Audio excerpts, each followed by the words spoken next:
Volume and profit, part one. In any business that you select, you're either paid for your production purely in the number of units that you're selling, pieces out, or paid a percentage of the profit generated as a result of your production, or third way, actually, both. Margins and profit. So as a salesperson, as a professional salesperson or sales manager, you need to start thinking in terms of margins and profits. Everyone gets paid like this, by the way. You're not excluded regardless of whether you're waiting tables, bagging groceries, if we even do that anymore, a cashier, mopping floors, doing roofs, plumbing, whatever. Look, it's margins, profits, or both. They just call it a salary, whatever they pay you right now. The company calls it a salary to make yourself feel secure. We had to call it something, or to make other people feel secure, the people that you go home to. But at the end of the day, your commissions, your bonuses, your salary, everything is going to depend on the amount of volumes you do, even as a receptionist, and the profits that you generate, or that combination. Even the receptionist, the janitor. Listen, there's no one excluded.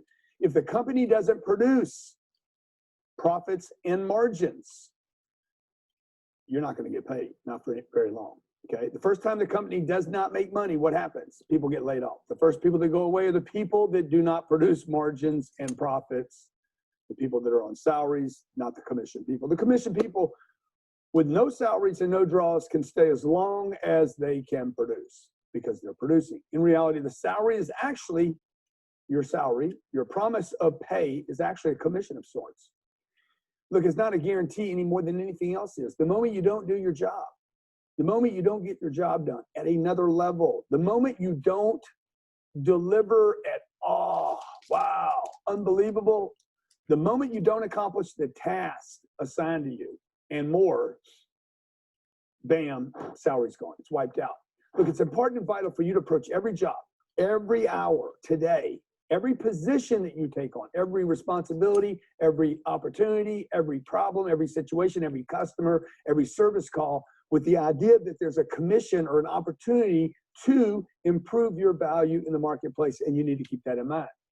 I do some production, I do some good work, I do a great job, I get rewarded.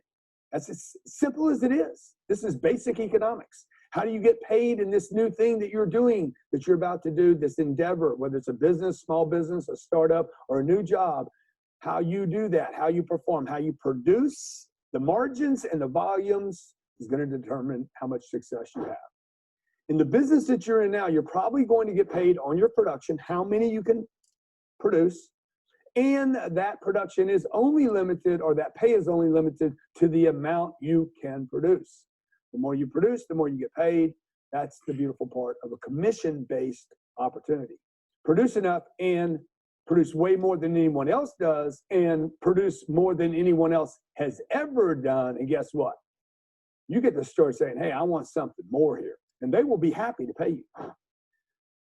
Stay in that position for long periods of time, and you can name what you want in the marketplace because you become irreplaceable and valuable. You can advance when you want, how you want, on your terms. You become more valuable in the marketplace, and where you're working, if they won't advance you, come work for me. If you can move the bar beyond what anybody else has done, come work for me. We'll take you, I promise you.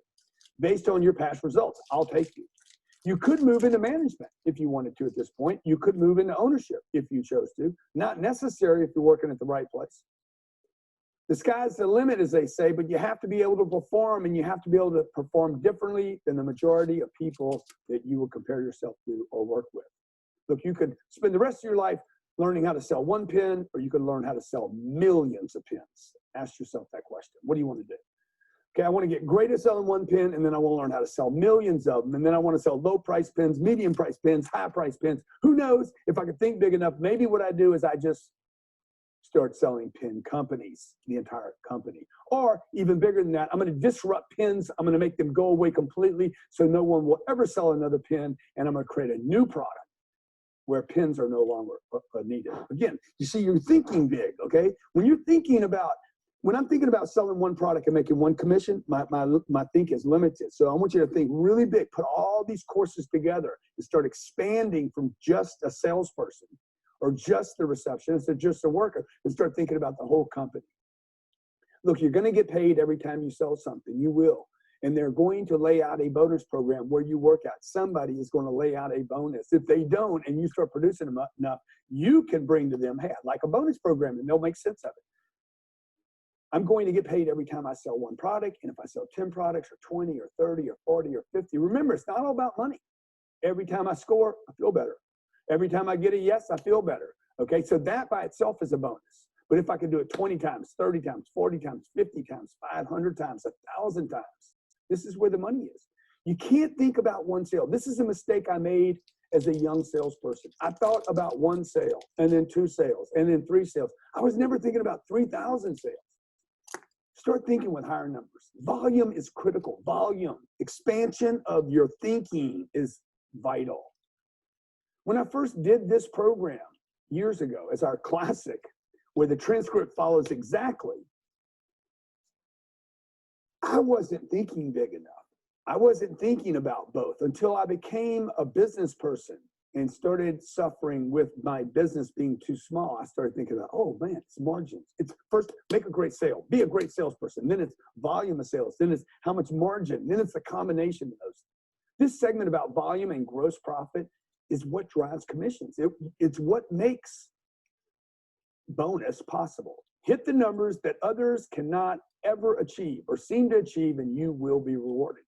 More important than money, though, is, or as important as the money, is the confidence that will come from your producing. That's worth more than money.